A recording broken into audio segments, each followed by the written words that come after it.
Hello, my name is James Robleski, and today we'll be talking about The Dark Side of the Moon by Pink Floyd. Still one of the most listened to albums today, Pink Floyd sent the world a new one when they released their oh-so-famous album, Dark Side of the Moon. This record was released in March of 1973. A fun fact is that Pink Floyd themselves did the production of the record, but the engineering was done by Alan Parsons, and it was Alan's first time recording the band.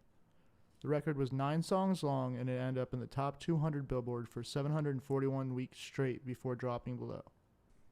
A big reason why this album was so great was because of how it was released. The album was a concept album, so it came out as a whole instead of just in singles.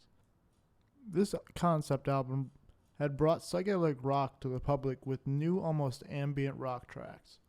A big part of writing this album was going to rehearsal sessions or sessions and just playing in a key for a couple hours until they found something they liked to vibe to for that amount of time.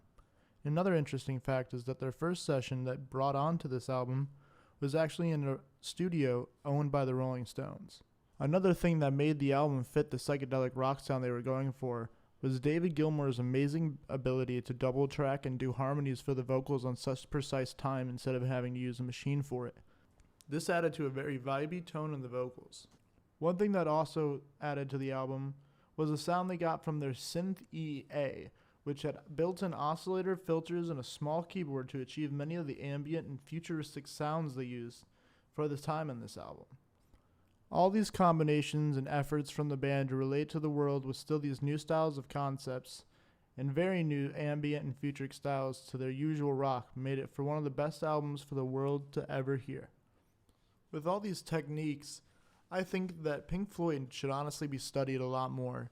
Due to the reasoning of these techniques, they discovered new ambient sounds, they used a synth like never before, they brought a new characteristic to what everybody had already heard.